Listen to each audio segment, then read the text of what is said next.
दोस्तों ये कहानी एक ऐसे लड़के की है जिसे अपनी ही टीचर से प्यार हो जाता है और वो उसे पाने के लिए किसी भी हद तक चला जाता है। तो कहानी की शुरुआत लाना नाम की एक स्कूल टीचर को दिखाते हुए होती है जो कि एक शादीशुदा औरत थी। उसके पास एक प्यार करने वाला पति था और एक बेटी थी जिसका नाम था जेसिका। हम देखते हैं कि लाना जिस स्कूल में पढ़ाती थी वहाँ पर बैनी नाम का एक हरामी लड़का भी पढ़ता था जो कि पूरी क्लास के दौरान सिर्फ लाना की चूचियां ही देखता रहता था। ये देखकर लाना भी उसकी तरफ अट्रैक्ट हो जाती है, लेकिन वो उससे अपने खेत में मजदूरी नहीं करवाना चाहती थी क्योंकि बैनी सिर्फ उसका एक स्टूडेंट था। वहीं बैनी बार बार मौका ढूंढता रहता था लाना के करीब आने के। वो लाना को गीला तो कर देता था, लेकिन लाना जैसे तैसे करके खुद पर कंट्रोल कर लेती थी। इसके बाद लाना से जितना हो सकता था उतना वो बैनी से दूर जाने की कोशिश करने लगी। फिर एक सुबह लाना क्लास में आकर अपने सभी स्टूडेंट्स को टेस्ट पेपर्स बांटती है और उनको सारे रूल्स बताने के बाद पेपर लिखने को कहती है। लेकिन थोड़ी देर बाद वो नोटिस करती है कि बैनी पेपर में कुछ नहीं लिख रहा और सिर्फ उसकी चूचियां घूरे जा रहा है। तभी लाना उसको इग्नोर कर देती है और दूसरी तरफ देख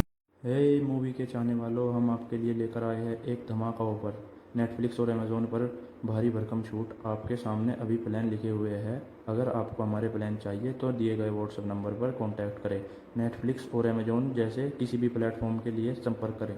लगती है। फिर क्लास के बाद लाना अपनी बेटी जेसिका को स्कूल से लेने जाती है। जेसिका यहाँ पर बताती है कि स्कूल एकदम बोरिंग है और मेरे साथ पढ़ने वाले सभी चूतिए हैं। आगे जब लाना अपनी बेटी को कार में बिठा रही थी तभी उसकी नजर बैनी पर पड़ती है जो कि वहाँ पर अपने कुत्ते को टहला रहा था। अब लाना भी कुछ देर तक बैनी को वहाँ पर घूरती है, जिसके बाद वो अपने घर की तरफ निकल जाती है। अगले दिन लाना की एक स्टूडेंट लिसा क्लास में प्रेजेंटेशन दे रही थी। तभी लाना की नजर दो लड़कियों पर पड़ती है जो कि अपने फोन पर अश्लील फिल्में देखकर हंस रही थी। लाना उन्हें वार्निंग देती है और फोन को अपने बैग में रखने को कहती है, लेकिन जब वो दोनों लड़कियां उसकी नहीं सुनती तो लाना उनसे उनका फोन मांग लेती है और कहती है कि अब तुम ये फोन क्लास के बाद में ही लेना। लेकिन तभी वहाँ पर एक लड़की लाना को फटी फुद्दी कहकर बुलाती है, जिसको सुनकर पूरी क्लास लाना पर हंसने लगती है। अभी सुनकर लाना गुस्सा हो जाती है और उस लड़की को क्लास में से निकाल देती है। फिर ब्रेक टाइम पर जब लाना कॉफी पी रही थी तभी उसकी नजर बैनी पर पड़ती है जो कि एक लड़की को परेशान कर रहा था। बैनी उस लड़की का सारा सामान सड़क पर फैला देता है, जिसके बाद वो उसकी साइकिल को भी उठाकर फेंक देता है। आगे हम लाना को देखते हैं जो कि स्टाफ रूम में अपनी एक दोस्त से बातें कर रही थी। वो उसे बताती है कि बैनी एक बहुत ही अजीब लड़का है और वो हर वक्त सिर्फ मेरी चूचियां ही देखता रहता है। मुझे कुछ समझ नहीं आ रहा कि मैं उसका क्या करूं। तभी उसकी दोस्त कहती है कि तुम कुछ मत करो, बस उसके आगे घोड़ी बन जाओ, बाकी जो करना है उसी को करना है। लाना कहती है कि भीसड़ी की तुझे बोला किसने ज्ञान देने के लिए, जो करना है मैं खुद कर लूंगी। अगले दिन क्लास में लाना बैनी से कहती है कि मुझे तुमसे कुछ बात करनी है, जिसके बाद वो उसे खाली क्लासरूम में ले जाती है और बैठने के लिए कहती है। लाना उससे पूछती है कि तुम्हें स्कूल कैसा लग रहा है, तुम्हें मजा आ रहा है या नहीं। बैनी कहता है कि हाँ, बस वो छोटी मोटी चूचियां देखकर काम चल जाता है, आप बताओ आप क्या चाहते हो मेरे से। लाना कहती है कि मुझे बस तुम्हारी चिंता है और तुम्हें क्लास की लड़कियों के साथ बुरा बर्ताव नहीं करना चाहिए। जिसके बाद वो उसके घुटने पर हाथ रखते हुए कहती है कि अगर तुम्हें कोई भी मदद की जरूरत हो तो तुम बिना किसी झिझक के मुझे बोल सकते हो। लेकिन तभी बैनी उसके हाथ की तरफ देखकर मुस्कुराने लगता है तो लाना अपना हाथ हटा लेती है। बैनी कहता है कि मुझे तो नहीं लगता कि तुम मेरी मदद कर सकती हो। लाना कहती है कि मुझे तुम्हारे भविष्य की चिंता है, तुम तो पिछले टेस्ट में भी फेल हो गए थे और मुझे समझ नहीं आ रहा कि तुम अपनी जिंदगी में क्या करोगे।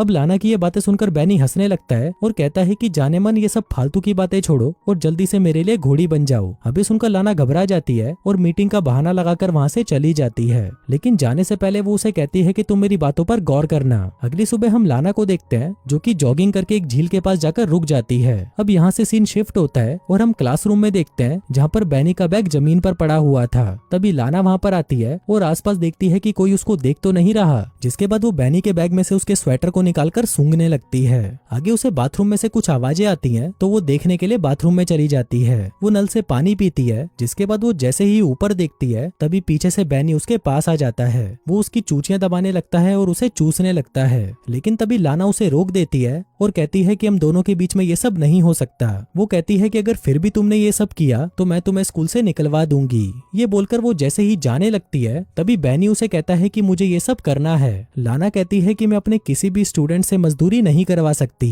फिर क्लास वापस जाते वक्त बैनी लाना से कहता है कि मुझे स्कूल के बाद तुमसे अकेले में मिलना है, लेकिन लाना उसे मिलने से मना कर देती है। फिर बातें करते हुए वो लोग सीढ़ियों के पास चले जाते हैं, जहाँ पर लाना बैनी से कहती है कि मेरा कुआं प्यासा तो है, लेकिन मैं उसमें तुम्हारे पाइप से पानी नहीं भरवा सकती, इसलिए बेहतर यही होगा कि तुम मुझे भूल जाओ, जो कहकर वो वहाँ से चली जाती है। फिर स्कूल से बाहर आकर जब लाना अपनी कार के पास जाती है तो वो देखती है कि उसकी कार का साइड मिरर टूटा हुआ था और उसकी कार पर स्क्रैच आए हुए थे। आगे लाना जेनिफर को लेने के लिए स्कूल जाती है, लेकिन अभी उसकी छुट्टी में टाइम था तो वो वहाँ पर बहुत बोर हो रही थी। अब यहाँ से सीन शिफ्ट होता है और हम लाना को उसके घर पर गार्डनिंग करते हुए देखते हैं। तभी उसका पति उससे पूछता है कि तुम्हारी कार पर स्क्रैच कहाँ से आए। लाना कहती है कि मैं ड्राइविंग करते हुए एक खंबे से टकरा गई। पति कहता है लेकिन खंबे पर तो ऐसे स्क्रैच नहीं आते। इस पर लाना उसे कहती है कि भीसड़ी के अपना काम करो और मुझे मत सिखा।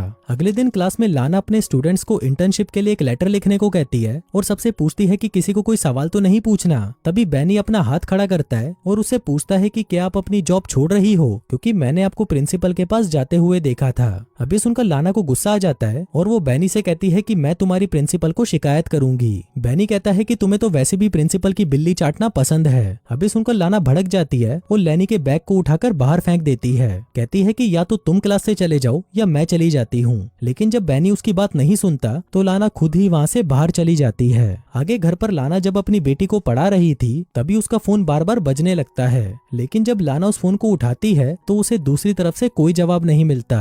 फिर अगले दिन जब लाना स्कूल जाती है तो अपनी क्लास में बैनी को अकेला बैठा देखकर वो डर जाती है और स्कूल की रिसेप्शनिस्ट को जाकर कहती है कि आज मेरी तबीयत ठीक नहीं, जो कहकर वो वहाँ से चली जाती है। फिर रात को डिनर बनाते वक्त उसका हस्बैंड उससे पूछता है कि तुम्हारा आज का दिन कैसा रहा, जिस पर लाना उसे झूठ बोल देती है कि मैं पूरे दिन क्लास में पढ़ा रही थी। फिर अगले दिन जेनिफर को स्कूल छोड़ने के बाद लाना अपने काम पर नहीं जाती और एक नदी के किनारे रुककर वहाँ पर कुछ सोचने लगती है। इसके बाद वो एक म्यूजियम में चली जाती है और थोड़ी देर वहाँ पर पेंटिंग्स को घूरती रहती है। इसी दौरान वो वहाँ पर बैनी को देखती है जो कि उसे ही घूर रहा था।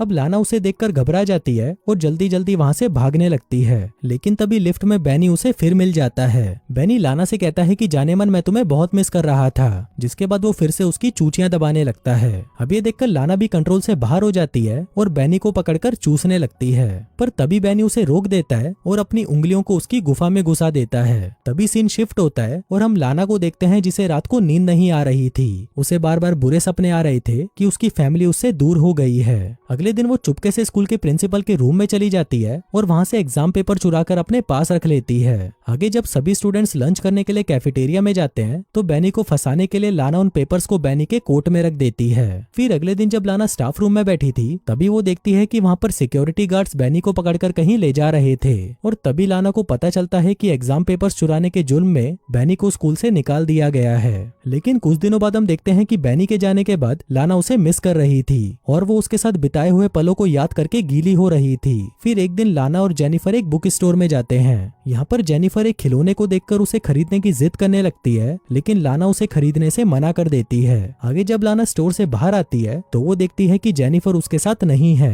लाना उसे ढूंढने लगती है और बहुत देर तक ढूंढने के बाद जब वो उसे नहीं मिलती तो लाना सिक्योरिटी गार्ड के पास जाकर उसे सीसीटीवी की फुटेज दिखाने को कहती है। फिर सीसीटीवी फुटेज में वो देखती है कि बैनी उन दोनों का पीछा कर रहा था, जिसके बाद जेनिफर स्टोर से बाहर चली गई। अब ये देखकर लाना घबरा जाती है, पर तभी उसे उसके पति का फोन आता है कि जेनिफर मेरे साथ है। अब ये सुनकर लाना खुश हो जाती है और सिक्योरिटी गार्ड से माफी मांगकर वहाँ से चली जाती है। उस रात जब उसका परिवार सो रहा था तभी लाना को बार बार दरवाजे पर नॉक करने की आवाज आती है। लाना बाहर जाकर देखती है तो वहाँ पर कोई नहीं होता। फिर वो दरवाजा लॉक करती है और तभी वो इमेजिन करने लगती है कि वो बैनी के साथ दबा दबाकर मजदूरी कर रही है। अगली सुबह लाना बैनी के घर पहुंच जाती है और थोड़ी दूर पर अपनी गाड़ी को रोककर बैनी का वेट करने लगती है। आगे जब बैनी अपना स्कूटर निकाल के वहाँ से जा रहा था तभी लाना भी अपनी कार से उसका पीछा करने लगती है। पीछा करते करते लाना एक सुनसान जगह पर पहुंच जाती है और तभी वो अपनी कार की स्पीड को बढ़ा देती है, जिसके बाद वो अपनी कार से बैनी के स्कूटर को टक्कर मारती है और चुपचाप वहाँ से निकल जाती है। थोड़ी देर बाद लाना अपनी कार को साइड में लगाती है और बाहर निकलकर वहाँ से कहीं चली जाती है। दोस्तों यहाँ पर लाना बैनी से इतना ज्यादा परेशान हो चुकी थी